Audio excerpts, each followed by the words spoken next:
అలా గురువు గారు ఒక పని మీద వెడుతున్నారు అంటే గురువు గారు ఏది పట్టుకొని వస్తారు, పట్టుకుంటాడు. గురువు గారు వేదిక మీదకి వచ్చారు, తాను ఎక్కుతాడు. గురువు గారు ఏదో పుస్తకం పెట్టుకుంటారు, ఆ పుస్తకం తీసి అక్కడ పెడతాడు. ప్రవచనం అయిపోయింది, ఆ పుస్తకం తీసుకుంటాడు, మళ్ళీ జాగ్రత్తగా దాన్ని అప్పచెప్తాడు. అంటే గురువు గారికి ఎప్పుడు ఏది అవసరమో అది ఇక ఆయన చూసుకోడు, ఆ శిష్యుడు చేసేస్తుంటాడు. ఆయనకప్పుడు ఆ అవసరం కన్నా ఆయన గుర్తొస్తాడు, ఏడివాడు అని. అంటే అంతగా గురువు యొక్క మనసులోకి చేరిపోతాడు. గురువు అడుగు తీసి అడుగు వేస్తే ఒక్కొక్కసారి కొడుకు గుర్తురాడు.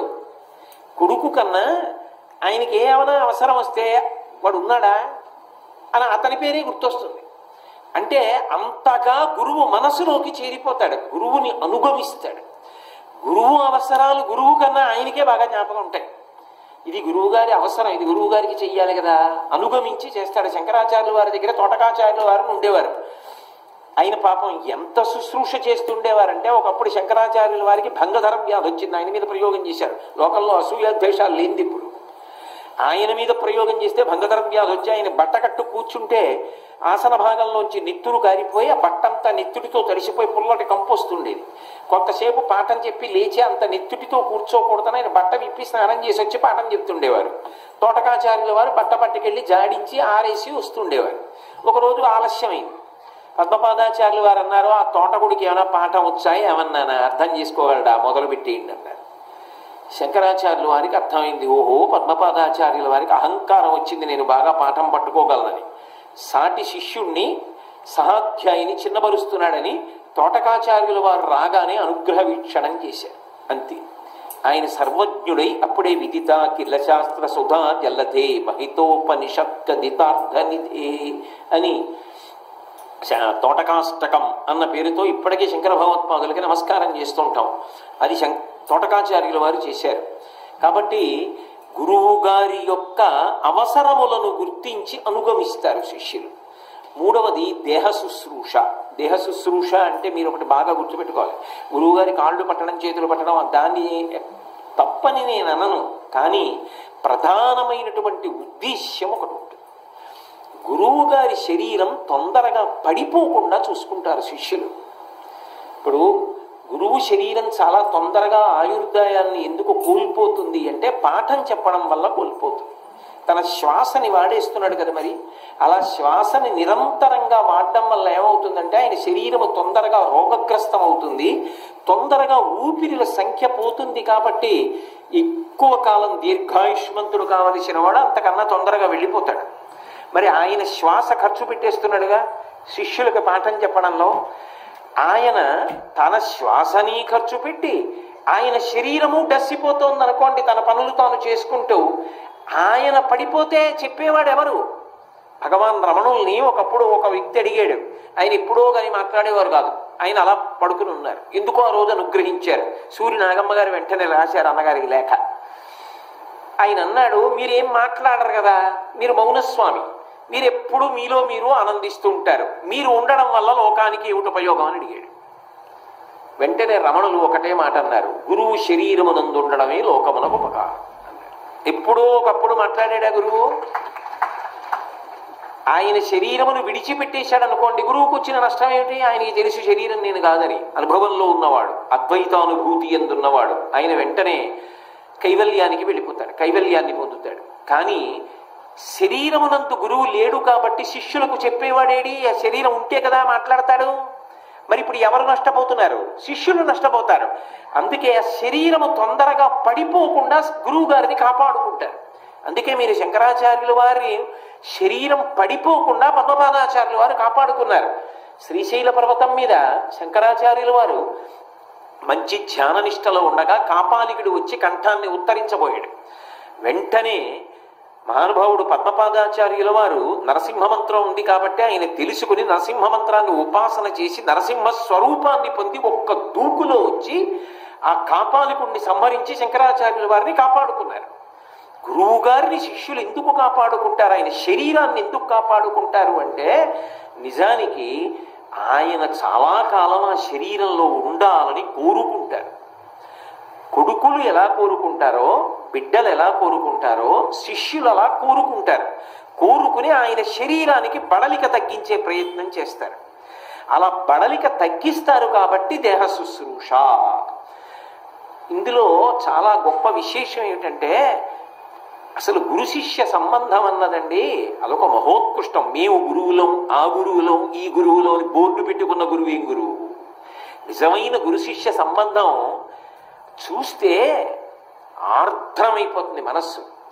కాంచీపురంలో జయేంద్ర సరస్వతి స్వామి వారు ఎంత వృద్ధులైపోయారు. కాలు ఇలా మడుచుకోదు ఆయనకి. ఇప్పుడు కాలు కర్రలా అలాగే ఉంటుంది, అలాగే ఎక్కాలి ఆయన ఏదైనా ఎక్కితే.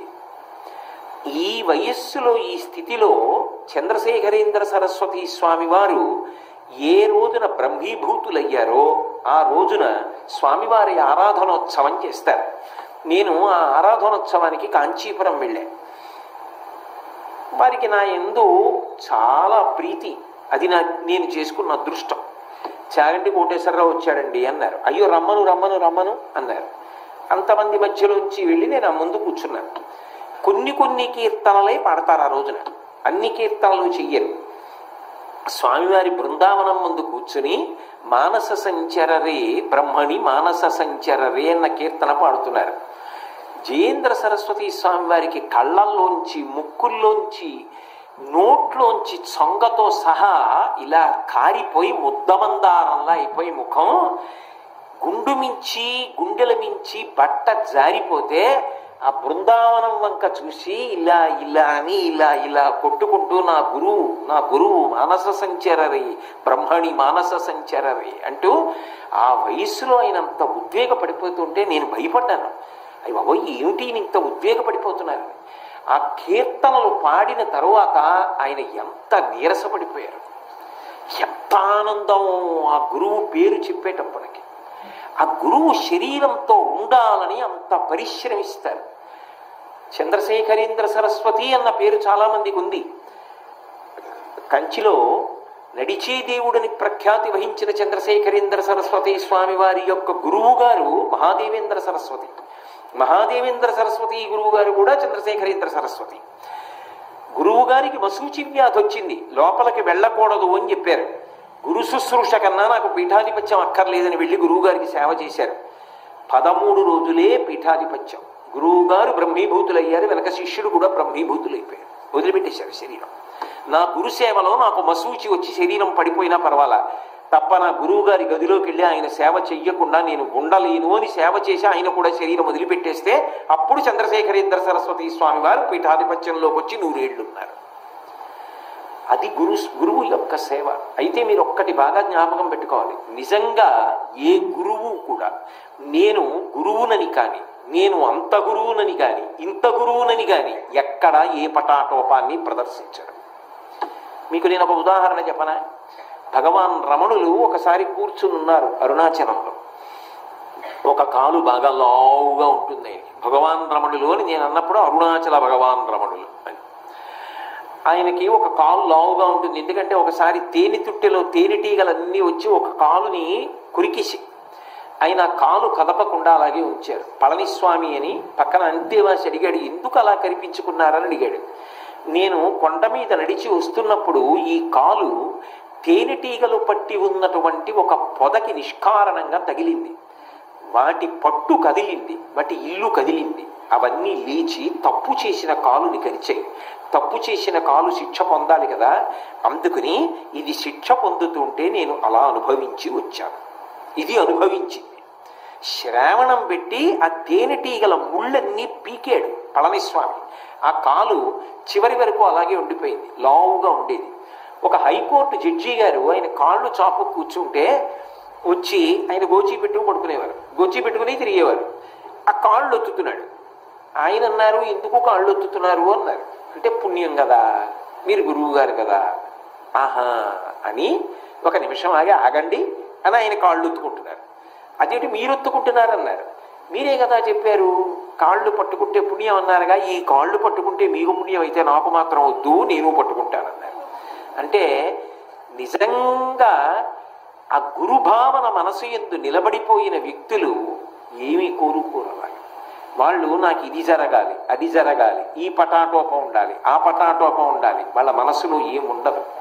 వాళ్ళు ఎప్పుడు నందతి నందతి నందచ్చేవ పరమానంద పడిపోతూ ఇప్పుడు ఏదో భగవంతుడి గురించి ఆలోచిస్తూ ఏ పద్యమో తలుచుకుంటూ ఏ శ్లోకమో తలుచుకుంటూ ఏ కీర్తనో తలుచుకుంటూ పరమానంద పడిపోతూ ఆఖరికి శరీరము రోగగ్రస్తమైతే ఆ రోగాన్ని కూడా భగవంతుని యొక్క కథా సంస్మరణమునందు మర్చిపోతారు తప్ప నాకు ఈ శుశ్రూష చెయ్యండి అని మాత్రం వాళ్ళు అడగరు. అందుకే లోకంలో ఒక మాట ఉంది, స్వామి పుష్కరిణీ స్నానం సద్గురో పాదసేవనం ఏకాదశి వ్రతంచాపి త్రయం అత్యంత దుర్లభం. 3 లోకంలో దొరకవు. స్వామి పుష్కరిణి స్నానం, వెంకటాచలంలో ఉన్న స్వామి పుష్కరిణి స్నానం గాని సద్గురో పాదసేవనం, సద్గురువు నా కాళ్ళు పట్టండని ఎవ్వరిని అడగడు. నిప్పెడుతున్నాయి అనుకోండి, నిప్పెడుతున్నాయి సహజం, మరి వాళ్ళు తిరిగాం కదూ నిప్పెట్టకుండా ఎలా ఉంటాయి అని భరిస్తాడు, వహిస్తాడు, సహిస్తాడు తప్ప ఆయన ఓ శిష్యుడిని పిలిచి కాసేపు కాళ్ళు వస్తావాయ్ అని డాంబికంగా కాళ్ళు ఒత్తించుకోవడం అలా ఏం ఉండదు. గురువు అంటేనే సహనం, గురువు అంటేనే భరించేయడం. అయినప్పుడు అసలు ఎందుకు శుశ్రూష చేయించుకుంటాడు? అలాంటి గురువు యొక్క శుశ్రూష ఏ కారణం చేతనైనా చెయ్యగలిగాడు అనుకోండి, అది ఎందుకు చేయించుకుంటాడు అంటే ప్రేమ చేత కాదనలేక చేయించుకుంటాడు అంతే. అది దేహ శుశ్రూష. అర్జునుడు ద్రోణాచార్యుల వారికి అలా చేశాడు. మా గురువు గారు పరబ్రహ్మం, ఆయనకి చెయ్యడం కన్నా నాకు అదృష్టమే ఉంది. మీరు ఎదర కొన్ని వింటారు, గురువుగారు స్నానానికి వెడితే తాను వెళ్ళేవాడు అంటే గురువుగారికి కావలసినవన్నీ పట్టుకెడతాడు, మళ్ళీ గురువుగారు బట్ట స్నానం చేసింది పిడుస్తాడు, పట్టుకొస్తాడు, ఆరేస్తాడు. ఇంతకన్నా నాకు పరబ్రహ్మం యొక్క సేవ ఉంది, ఇది నా అదృష్టం అంటాడు. ఇది ఏదో మనసులో పెట్టుకుని గురువు గారి దగ్గర ఏదో పొందాలని చేసేది కాదు. గురు సేవ కన్నా నా జన్మకి అదృష్టం ఏముందని చేస్తాడు. ఇవి గురు శుశ్రూష అని పిలుస్తారు శాస్త్రంలో. అటువంటి సేవ చేసేవాడు కాబట్టి శశ్వద్గురు పూజాయత్నంబున బరగుచు సంప్రీతు చేసే భారద్వాజున్. అందుకని ద్రోణాచార్యుల వారు అర్జునుడి పట్ల ప్రీతి పొందాడు. కేవలం తన కాళ్ళు పట్టాడనో తనకి కూరలు తెచ్చాడనో కాదు. ఆ పరిణతి ఉన్నవాడు, తన యందు ప్రేమ ఉన్నవాడు, తనకన్నా ఇంకా లోకంలో ఎవరూ అక్కర్లేదు. ఒక్కొక్కళ్ళు అలా తరించిపోతారు. కామకోటి పీఠాధిపత్యం వహించిన చంద్రశేఖరేంద్ర సరస్వతి స్వామి వారి వెనక ఎప్పుడూ ఒక శిష్యుడు ఉండేవాడు. ఆయన సన్యాసి. ఒకప్పుడు స్వామివారికి మలేరియా వచ్చింది, జ్వరం వచ్చి ఒళ్ళు ఊగిపోతుండేది. ఆయన వచ్చిన వైద్యుడితో కూడా సంస్కృతంలోనే మాట్లాడే ఔషధం పుచ్చుకునేవాడు. ఎవరు ముట్టుకుంటారు? ఈయన శుశ్రూష చేస్తుండేవాడు. అలా శుశ్రూష చేస్తుండగా స్వామివారికి తగ్గిపోయింది. తిరుమల బయలుదేరి వెళ్ళారు. ఆయన అంతా కాలినడకే తిరుమల వెళ్ళారు, ఈయన వెళ్ళాడు. స్వామివారు గుళ్ళోకి వెళ్తున్నారు, ఈయన బయట నించున్నాడు. స్వామివారు రమ్మనలేదు, ఆయన వెళ్ళలేదు. మిగిలిన వాళ్ళు వెళ్ళారు. అందరితో కలిసి స్వామివారు వెళ్ళారు, స్వామికి నమస్కారం చేశారు, వెనక్కి వచ్చేసారు. బయటికి వచ్చేసారు. బయటికి వచ్చేసిన తర్వాత ఎవరో అడిగారు, మీరు వెళ్ళలేదే అని అడిగారు. ఇదిగో నా బాలాజీ అన్నాడు మహాస్వామిని చూపించి. లోపల ఉండడం ఏమిటి? నాకు నా గురువే దైవం, ఆయనే నాకు వెంకటేశ్వరుడు, నేను ఆయనతో లేనిది ఇప్పుడు. నా గురువు వెంకటేశ్వర దర్శనానికి వెడుతున్నారు, నేను కూడా తగుదురమ్మా అని వెనకాతలు వెళ్ళి ఆయనకి ఇబ్బంది పెట్టడం ఎందుకు? ఇంకొక 10 అంగుళాలు వ్యవధానం ఉంటే గురువుగారు సంతోషంగా నించుంటారు. నాకు నా బాలాజీ ఆయనే, ఆయనకి బాలాజీ ఆయనేమో. అసలు ఆ భావన పవిత్రతకి హద్దెక్కడుందండి? కాబట్టి సంప్రీతు చేసే భారద్వాజున్. కాబట్టి ఇప్పుడు ఒక్క మాట చెప్పండి, ద్రోణుడికి అర్జునుని యందు పక్షపాతం అన్న మాట అన్వయమవుతుందా ఈ పద్యం విన్న తర్వాత? అర్జునుడి మీద ద్రోణాచార్యుల వారికి పక్షపాతం ఉందండి, అందుకని ఆయన కొన్ని పాఠాలు ఆయనకి ఎక్కువ చెప్పాడు, ఆయనంటే ఆయనకి ప్రీతి అనడానికి బలమైన కారణము ఏదైనా భారతంలో చూపించే అవకాశం ఉంటుందా? అశాస్త్రీయమైన కారణం ఉందా? ఉండదు. ఒక శిష్యుడు ఏ కారణముల చేత గురువు యొక్క ప్రీతికి కారణమవుతాడో అవే కారణములు అర్జునుని యందు కూడా అన్వయమయ్యాయి. కాబట్టి ద్రోణునికి పక్షపాతమును ఆపాదించడానికి వీలు లేదు. అటువంటి ద్రోణుడు అందరినీ కూర్చోపెట్టి పాఠం చెప్పాడు. అందరయందు విద్యోపదేశము తుల్యమైనను ఉత్తమోత్తముడయ్యే విద్యా పరిశ్రమ కౌశలంబున దండితారి నరుండిలం. పాఠం చెప్పినప్పుడు వర్షం ఎలా పడుతుందో అలాగే అందరినీ కూర్చోబెట్టి ఒకలాగే పాఠం చెప్పాడు. కానీ అర్జునుడు మాత్రం ఏం చేస్తూ ఉండేవాడు? ఉత్తమోత్తముడయ్య విద్యా పరిశ్రమ కౌశలంబున గురువుగారు ఏది చెప్పారో దాన్ని నిరంతరం సాధన చేస్తుండేవాడు. ఆ సాధనలో ఎక్కడ వెనకబడేవాడు కాడు. గురువుగారు చెప్పారు ఒడిసి పట్టుకునేవాడు. దాన్ని పట్టుకుని సాధన చేసి గురువుగారు పిలిచి అడిగినప్పుడు పొంగిపోవాలి. అబ్బా ఎంత బాగా పట్టుకున్నాడు రా అని చెప్పింది అన్ననాడు కదా, గురువుకి సంతోషం. ఎంత బాగా పట్టుకున్నాడు అని మురిసిపోయేటట్టుగా సాధన చేస్తానని గురుప్రీతి, ఈశ్వర ప్రీతి అంతే. అందుకని సాధన చేశాడు. ఆ విద్యా కౌశలము అంటే దర్భని ఎంత నేర్పుగా కోస్తారో, దర్భని పీకేయకూడదు, కోసి వదిలిపెట్టాలి. కోసి వదిలిపెడితే మళ్ళీ పెరుగుతూ ఉంటుంది. అలా చక్కగా నైపుణ్యంతో శ్రద్ధతో ఆ విద్యని అభ్యాసం చేసేవాడు. ఆ అభ్యాసము చేత అంత గొప్పవాడయ్యాడు. అది అర్జునుడు ద్రోణుడికి ప్రీతి పాత్రం అవ్వడానికి కారణమైంది. అశ్వత్థామ గమనిస్తున్నాడు. అర్జునుడు విలువిద్యలో రాను రాను మేటిగా మారుతున్నాడు. తండ్రి అయినటువంటి ద్రోణాచార్యుడు సహజంగా తనకి గురువు అయినప్పటికీ అర్జునుని యందు ప్రీతిని ఎక్కువ చూపిస్తున్నాడు. చూపిస్తే ఏమవుతుంది?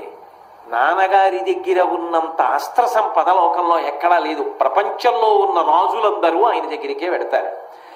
అటువంటప్పుడు మరి ఇంత ప్రీతి పొందుతున్నాడు కదా, ఈ అర్జునుడికి అన్నీ చెప్పేసి తనకి చెప్పకపోతే అంటే మీరు ఇందులో ఒక్క మాట ఆలోచించండి.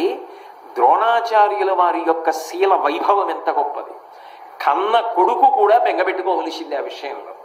అర్హత కలిగిన శిష్యుడికి ఇచ్చింది కన్న కొడుకు కదా అని ఇవ్వడు. పక్షపాతం ఉన్నవాడా లేనివాడా? అది ద్రోణుడంటే. అటువంటి గురువు భారతదేశంలో, అటువంటి మహానుభావుడైన.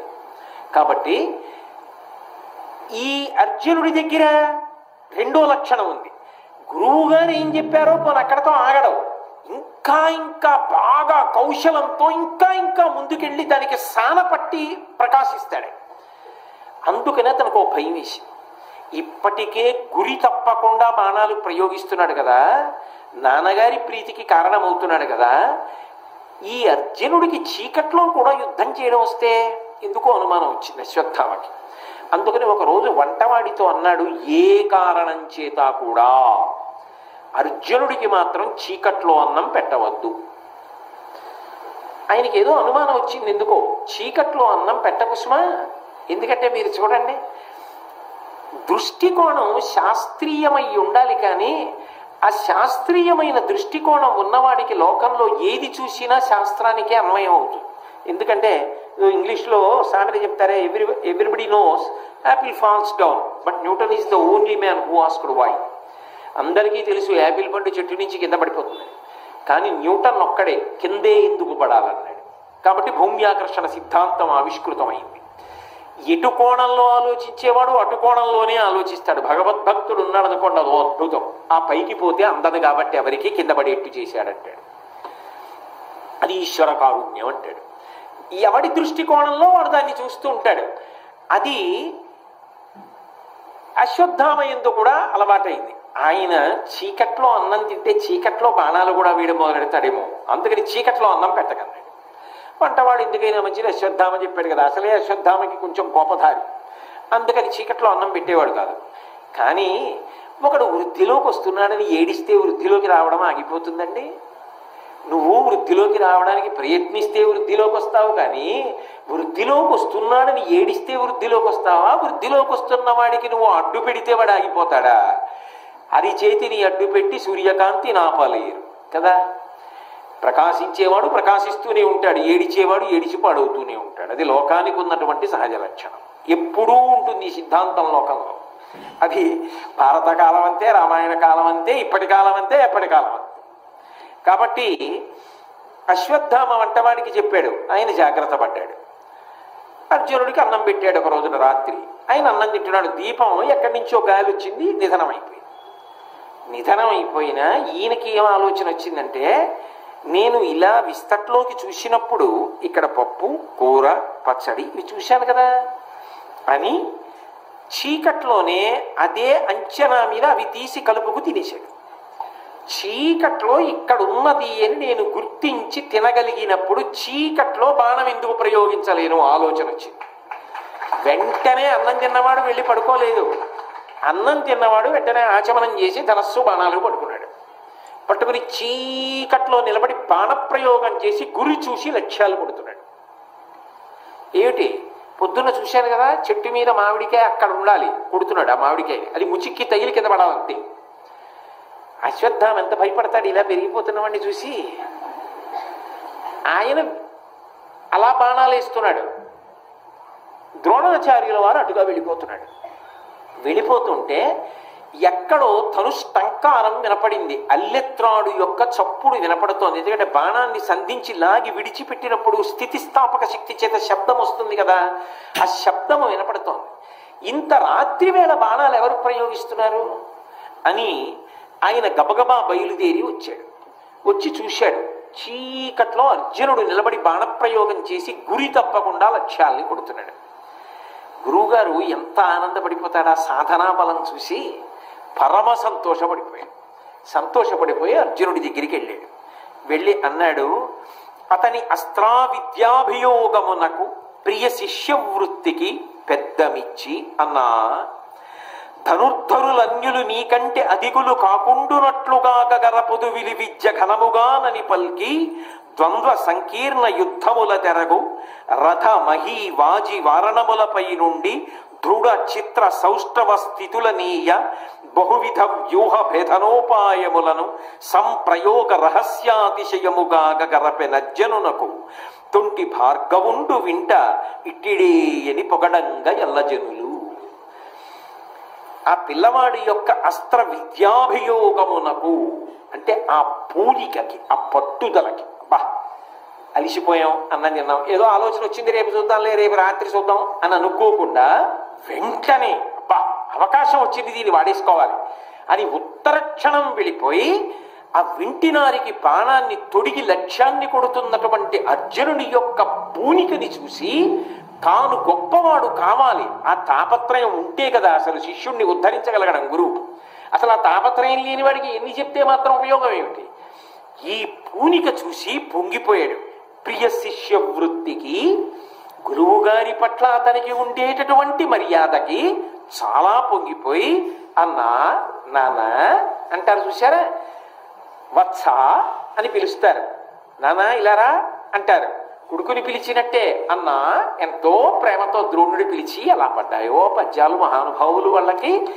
అన్నా అని పిలిచి ఈ లోకంలో ధనస్సు పట్టుకుని యుద్ధం చేసేటటువంటి వాళ్ళందరికన్నా కూడా నీవే అగ్రగణ్యుడవయ్యేటట్టుగా నీకు విద్య నేర్పుతారు. నీకన్నా అగ్రగణ్యుడు వేరొకడు ఉండడానికి వీల్లేదు. ఏమిటి ధైర్యం? ఏ ధైర్యంతో అనాలి ద్రోణాచార్యుల వారు ఆ మాట? అంటే తన దగ్గర ఉన్న శాస్త్ర సంపద కన్నా శాస్త్ర సంపద ఉన్నవాడు ఈ లోకంలో లేడు. అది మొదటి ధైర్యం. తనకే లేదనుకోండి గురువుగారికి ఆ ధైర్యం. తను చెప్పింది సత్యమా అసత్యమా ఆయనకే అనుమానం అనుకోండి. దేవుడు ఉన్నాడని ఆయన చెప్తున్నా ఆయనకే అనుమానం అనుకోండి ఉన్నాడో లేడు. ఇంకా ఆయన చెప్పింది ఎందుకు పనికొస్తుంది? ఆయన చెప్పిన దాని మీద ఆయనకి తిరుగులేని నమ్మకం ఉండాలి. అందుకే మీరు చూడండి, రామరావణ యుద్ధం జరుగుతుంటే తతో యుద్ధ పరిశ్రాంతమ సమరే చింతయా స్థితం, ఎందరో దేవతలు వచ్చారు, ఋషులు వచ్చారు, అందరూ వచ్చారు, ఆకాశంలో నిలబడ్డారు. అందులో అగస్త్య మహర్షి కూడా వచ్చాడు. వచ్చినవాడు ఊరుకోలేదు. రామరామ మహాబాహో శృణుగృహ్యం సనాతనం అని నీకు సనాతనమైన ఆదిత్య హృదయాన్ని ఉపదేశం చేస్తానయ్యా అన్నాడు. ఈ ఆదిత్య హృదయాన్ని ఉపదేశం చేసిన తర్వాత ఇక రావణుడు ఉండడు, పడిపోతాడు అన్నాడు. ఉపదేశం చేసిన వాడు ఉండాలా? రావణాసుర సంహారం వరకు ఉండి చూడాలా? జగామచ యథాగతం, ఎలా వచ్చాడో అలా వెళ్ళిపోయాడు అగస్త్యుడు. ఉన్నవాళ్ళు ఎవరు? చూద్దామన్న వాళ్ళు మిగిలిన వాళ్ళు ఉన్నారు. మరి ఇంత ఉపదేశం చేసిన వాడు రావణవధ జరిగే వరకు ఉండద్దా? ఉండడు. ఎందుకు ఉండడు? నేను ఉపదేశం చేసిన తర్వాత ఇంకా ఉంటాడా రావణాసురుడు? ఇది ఆయన ధైర్యం. తాను చెప్పిన విద్య మీద అంత నమ్మకం ఉండాలి గురువుకి. గురువుకి ముందా నమ్మకం లేదనుకోండి, శిష్యుడికి ఆ నమ్మకం ఎలా ఏర్పడుతుంది? అదేదో సరదా కోసం అక్కర్లేని వ్యాఖ్యానాల కోసమో అర్థం పర్థం లేని హాస్యం కోసమో చెప్పుకోవడానికే ఇవి కావు. పరమ పవిత్రమైన విషయములన్న పూనిక ముందు గురువుకుంటే దాని మీద మాట్లాడడానికో అధికారం ఉంటుంది. అప్పుడు తాను మాట్లాడింది శిష్యుల మనసులోకి చొచ్చుకొని పోతుంది. లేకపోతే అది కూడా ఒక హాస్యానికి వస్తువుగా తయారవుతుంది. కాబట్టి మహానుభావుడు ఏ ధైర్యంతో చెప్తున్నాడు అంటే, ఇవాళ యావత్ ప్రపంచంలో నన్ను మించినటువంటి విలువిద్యా నైపుణ్యం ఉన్నవాడు లేడు. అంత శాస్త్ర సంపద నా దగ్గర ఉంది. ఈ సంపద నేను అర్జునుడికి ఇవ్వగా వాడు అంత ప్రియ శిష్యుడు, అంత సాధన చేస్తాడు, అంత విద్యాభ్యాసం చేస్తాడు, విద్యాభియోగము కలిగినటువంటి వాడు. అటువంటి వాడు ఎందుకు ధనుర్ధరులలో శ్రేష్ఠుడు కాడు? ప్రపంచంలో ఇతనిని మించిన వాళ్ళు ఉండడానికి వీల్లేదు. నిన్ను అటువంటి వాడిగా తయారు చేస్తా. ఏది జరగకూడదని అశ్వత్థామ కోరుకున్నాడో అదే జరిగింది. అసూయ చేత మాత్సర్యం చేత జరిగేవి జరగకుండా ఎవడాపగలడు? ఎవడి వృద్ధిని ఎవడడ్డుకోగలడు? కాబట్టి అని మాట ఇచ్చి ఆయన అన్నాడు, ఇక పైన నీకు కొన్ని అద్భుతమైన విశేషాలు నేర్పుతాను అని ద్వంద్వ సంకీర్ణ యుద్ధముల తెరగు అనేక మందితో ఒక్కడు యుద్ధం చేయడం, ఒక్కడితో ఒక్కడు యుద్ధం చేయడం అంటే ఇద్దరు యుద్ధం చేయడం, ఒకడే కొన్ని వేల మందితో లక్షల మందితో యుద్ధం చేయడం. అందుకే కదా విరాట పర్వంలో గురువుగారు కూడా పడుకుండి పోయేటట్టు చేయగలిగాడు సమ్మోహనాస్త్రాన్ని ప్రయోగించి. అలా యుద్ధం చేయడం. అంతేకాదు అలా యుద్ధం చేసేటప్పుడు రథం మీద ఉండి యుద్ధం చేయడం. ఎందుకంటే రథం మీద ఉండి యుద్ధం చేయడం అంటే అదే అంత తేలికైన విషయం కాదు. రథం మీద వెడుతుంటే రథచక్రములకు రక్షకులు ఉంటారు. ఆ చక్రములు పడిపోకుండా ఉండాలి. రథచక్రములను కాపాడుకోవాలి. రథచక్రములను కాపాడుతున్న వాళ్ళని కాపాడుకోవాలి. రథాన్ని నడుపుతున్నటువంటి గుర్రాల్ని కాపాడుకోవాలి. రథాన్ని తోలుతున్న సారథిని కాపాడుకోవాలి. రథం పైన ఉన్న కేతనం పతాకాన్ని కాపాడుకోవాలి. ఇన్నిటిని కాపాడుకుంటూ తన చేతిలో ఉన్న ఆయుధాన్ని కాపాడుకోవాలి. కాపాడుకుంటూ తన ఎదురుగా ఉన్నటువంటి శత్రువుని పడగొట్టాలి. అలా పడగొట్టడానికి రథం మీద ఉండి యుద్ధాన్ని ఎలా చెయ్యాలి అందులో గొప్ప పారంగతుణ్ణి చేశాడు. అపారమైన విద్వాంసుణ్ణి చేశాడు. అలాగే మహీ భూమి మీద నిలబడి యుద్ధం చేస్తే అప్పుడు ఎలా యుద్ధం చేయాలి అది నేర్పాడు. వాజీ గుర్రం మీద కూర్చుని యుద్ధం చేస్తే ఎలా చేయాలి, రథం మీద చేసేటట్టు గుర్రం మీద చేస్తే ఉండదు.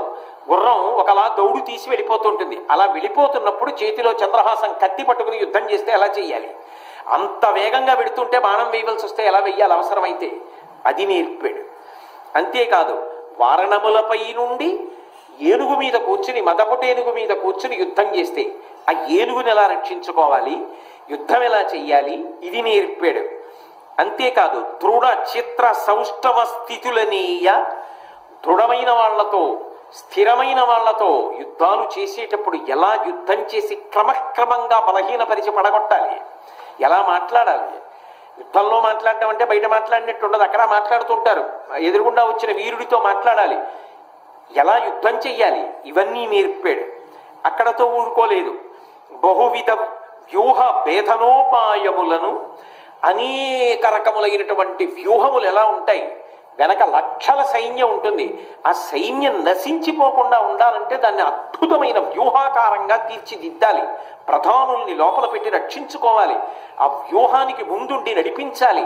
ఆ వ్యూహాలు ఎలా రచించాలి, ఎలా నడిపించాలి, ఎలా ముందుండాలి, ఎవరిని ఎక్కడుంచాలి, ఎలా కాపాడుకోవాలి ఇవన్నీ నేర్పాడు. అవతలవాడి వ్యూహం పనితే దాన్ని ఎలా భేదించేయాలి, ఎలా లోపలికి వెళ్ళాలి, ఎలా పడగొట్టేయాలి, ఎంత మధ్యలో ఎంత ముఖ్యమైన వ్యక్తిని దాచినా పట్టుకోవాలనుకుంటే ఎలా వెళ్ళి పట్టేసుకోవాలి. ఇది నేర్పబట్టి గదు సైంధవుణ్ణి కొట్టాడు. లేకపోతే ఆ రోజున గురువు గారే పందిన వ్యూహానికి అర్జునుడు లోపలికి వెళ్ళగలడా? మనం విన్నారుగా మీరు సైంధవ వధ. ఎటువంటి వ్యూహం పన్నాడు గురువు. అంత వ్యూహం పన్నిన అర్జునుడు భేదించి లోపలికి వెళ్ళగలిగాడంటే గురువు గారు పెట్టిన భిక్ష. ఆయన పెట్టిన భిక్షతోటే సైంధవ వధ చెయ్యగలిగాడు. సాయంకాలానికి కృష్ణానుగ్రహం తోడొచ్చింది. కాబట్టి తాను వ్యూహం పన్ని రక్షించుకోవాలి, పరవ్యూహాన్ని భేదించగలగాలి. అటువంటి ఉపాయములను అలాగే సంప్రయోగ రహస్యాతిశయము కాగా అనేక రకములైనటువంటి అస్త్రములను ఎలా ప్రయోగించాలి అది అప్పుడు అవసరం లేదు. ఇక ఉపసంహారం చేద్దాం. ఎవరో పెద్దలు వచ్చి చెప్పారు వద్దు ఉపసంహారం చేయమని. ఒకప్పుడు మీరు విన్నారుగా బ్రహ్మశిరోనామకాస్త్రాన్ని వ్యాసుడు నారదుడు చెప్పాడని చెప్పి ఉపసంహారం చేశాడు అర్జునుడు. వాటిని ఎలా ఉపసంహారం చెయ్యాలి, అలాగే ఎలా ప్రయోగించాలి, ఎంతమందిని పడగొట్టాలి, దానికి ఎలా మనసులో లెక్క ఎలా పెట్టుకోవాలి, ఈ విషయాలన్నింటినీ కూడా ఎంత గొప్పగా నేర్పాడంటే అర్జునుణ్ణి చూసి అనుకునేవారట, పరశురాముడు ఇంత బాగా యుద్ధాలు చేసేవాడా, పరశురాముడికి ఇన్ని విషయాలు తెలుసా అనుకునేవారట. అంటే ఇప్పుడు అర్జునుడు ఏ స్థాయిని పొందాడు అంటే గురువు వలన నేర్చుకుని పరమ గురువుని దాటాడు. గురువు గారు ద్రోణాచార్యుల వారికి అస్త్ర విద్య అంతా ఎక్కడి నుంచి వచ్చింది? పరశురాముడి దగ్గర నుంచి వచ్చింది. గురువు గారు పరమ గురువు గారు నేర్పిన విద్య వల్ల గురువు గారిని పరమ గురువు గారిని అర్జునుడు దాటితే గురువు గారు పొంగిపోయారు. లోకంలో ఎక్కడైనా తనని దాటిపోతే ఏడుస్తాడు ఇంకొకడు. ఒక్క గురువు మాత్రం శిష్యుడు తనని దాటి ప్రకాశిస్తే ఆనందపడిపోతాడు. నేను కొన్ని సభలలో ఆశ్చర్యకరమైన సంఘటనలు చూశాను. గురువు గారు నేర్పినటువంటి విద్యతో శిష్యుడు ప్రవచనం చేశాడు. చోట ఓ శిష్యుడు, నేను అనుకునేది ఆ శిష్యుడు ప్రవచనం చేశాడు. చేస్తుంటే అందరూ వెళ్ళి వింటున్నారు. ఏమిటో అందరూ వింటున్నారు, నేను వినాలన్నా గురువు గారు వచ్చారు. ఆ గురువు గారు ఎదురుగుండా వస్తే శిష్యుడు మరి చెప్తాడా, నమస్కారాలు పెడతాడు. బాగుండదని ఆయన ఏం చేశారంటే సభలోకి రావడం అనేసి ఎక్కడో వెనకాల కూర్చుందాంలే మీరు వెళ్ళిపోదామని పాపం మహానుభావుడు బయట నించుందామని అక్కడెక్కడో ఉన్నారు. ఇంతోటి ఆయన దగ్గర నేర్చుకున్న ఈ గురువు అనిపించుకుంటున్నవాడు వస్తున్నాడు ప్రవచనానికి. అంటే గురువు గారు వస్తున్నారు తప్పకుండా అని తోసేశారు. ఆయనకి అలవాట్లేదు కదా, ఆ రోజే రావడం కింద పడిపోయారు. కింద పడిపోయినా ఆయన ఏం చేశారో తెలుసా? ఈ శిష్యుడు ప్రవచనం చేసి ఇంటికి వెళ్ళిపోయాడు. రాత్రి 9:30కి ఫోన్ చేశారు. రే ఆనందం రా, పరమానంద పడిపోయాను రా ఇవాళ. ఏం గురువు గారు ఏమైంది? ఒరే నీ సభకు వచ్చాను రా, నువ్వు వస్తుంటే తోసేశారు రా, కింద పడిపోయాను. ఒరే అంతమంది వింటున్నారు రా, అలా చెప్తున్నావు, ఇంకేం కావాలరా అన్నారు. నేను కాదు, నేను అనుకునేది లేనిపోని ఖ్యాతి నాకెందుకు. ఒక ప్రవచనకర్త విషయంలో జరిగిన విషయం చెప్తున్నారు. అంటే గురువు యొక్క మనసు అంత ఆర్ద్రతతో ఉంటుంది. తనని తోసేసేయడం ఏమిటి, తను పడిపోవడం ఏమిటి, తన శిష్యుడు అంత ఎదిగిపోవడం ఏమిటని ఏడబడు గురువు పరమానంద పడిపోతాడు. అంత ఎదిగిపోతే అర్జునుడు అపర పరశురాముడా అన్నంత కీర్తిని పొందితే అంత ఆనందపడిపోయాడు మహానుభావుడు. సరే, కాలం గడుస్తోంది. ఒకానొక సందర్భంలో ఈ పాండవులు కౌరవులు అందరూ కలిసి వేటాడడానికి అరణ్యానికి వెళ్ళాలి అని సంకల్పం చేసుకున్నారు.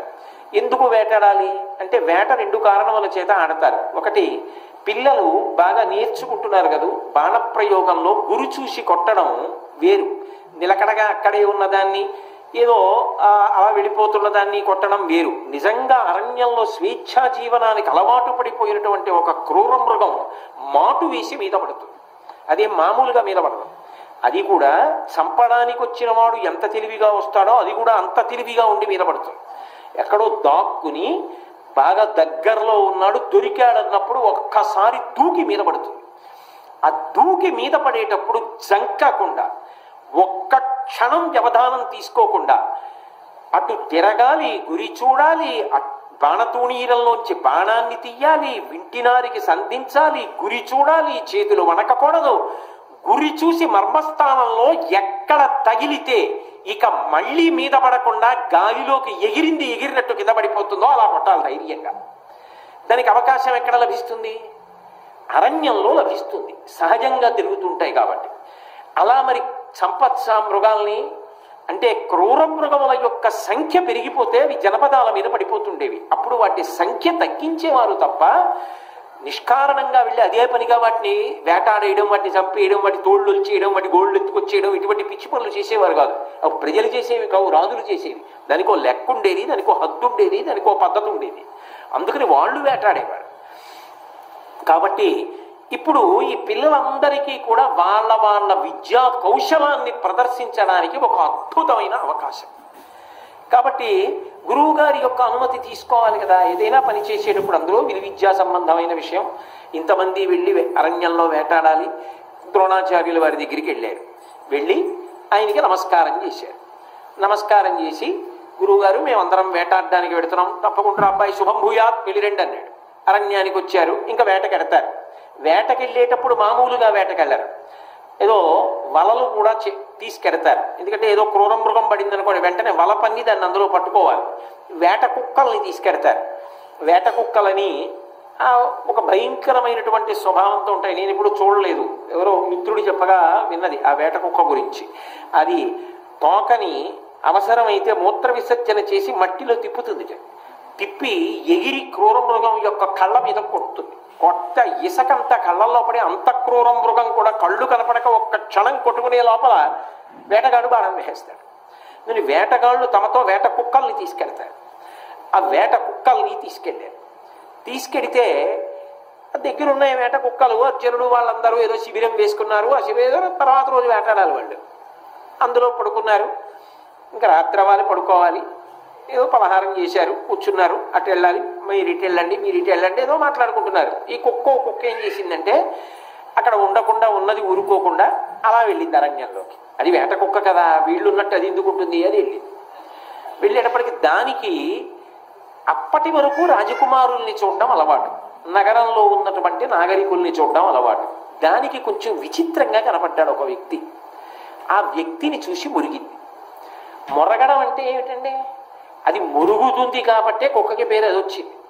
భై అన్న శబ్దం వస్తుంది కుక్క మురిగితే, భై అన్న రవం చేస్తుంది కాబట్టి భైరవ దాని పేరు.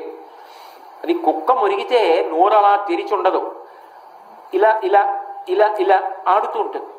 అది మురిగింది 2 మాటలు. ఆ సాధన చేస్తున్న వ్యక్తి చూశాడు, ఆయనకి కోపం వచ్చింది. ఏమిరా, నేను బాణప్రయోగం చేసి లక్ష్యాన్ని గురిపెట్టి కొట్టి సాధన చేస్తుంటే ఈ కుక్క ఇలా మురుగుతోంది, వేట కుక్క ఎవరిదోనని ఆయన 7 బాణములు ఏకకాలంలో వింటినారికి సంధించాడు. 7 బాణములను ఎలా ప్రయోగించాడంటే, బౌ అని ఇలా నోరు మూసే లోపల ఇలా నోరు తెరిచిన కుక్క మళ్ళీ ఇలా నోరు ముయ్యకుండా మళ్ళీ బవ్వు అనకుండా 7 బాణములు కొట్టాడు నోట్లోకి 7 బాణాలు కొట్టాడు. 7 బాణములతో నిండిపోయిన నోటితో కుక్క పరిగెత్తుకొచ్చింది. అందరూ బయటికి వచ్చి కుక్క వంక చూశారు. కుక్క నోట్లోకి 7 బాణాలు ఇలా ఎవడు కొట్టాడు? ఆశ్చర్యం కదా, ఇది అంత తేలికైన విషయం కాదు. ఇంత గొప్పగా కొట్టగలిగిన వాడు ఎక్కడ ఉంటాడు అని వాళ్ళు ఆశ్చర్యపోయి, ఈ కుక్క ఎటెళ్ళిందో మనం కూడా అటెళ్ళి చూడాలి, అసలు ఆ వ్యక్తి ఎవరో అని బయలుదేరారు. ఎవరు ఆ వ్యక్తి, ఎక్కడికి వెళ్ళారు, ఏం చూశారు, ఏమైంది, వేటలో ఉన్నారు వాళ్ళు. రేపు కదా వెళ్ళాలనుకున్నాం, రేపు రాత్రి 7 గంటలకు కలుసుకున్నప్పుడు పునఃప్రారంభం చేస్తాను. మంగళాశాసన పరై పదాచార్య పురోగమై సర్వైశ్చ పూర్వైరాచార్యై సత్కృతాయాస్తు మంగళం. మంగళం కోసలేంద్రాయ మహనీయ గుణాత్మనే చక్రవర్తి తనూజాయ సర్వభౌమాయ మంగళం. ఉమాకాంతాయ కాంతాయ కామితార్థప్రదాయినే శ్రీగిరీశాయ దేవాయ మలినాథాయ మంగళం. సర్వం శ్రీ ఉమామహేశ్వర పరబ్రహ్మార్పణమస్తు. స్వస్తి.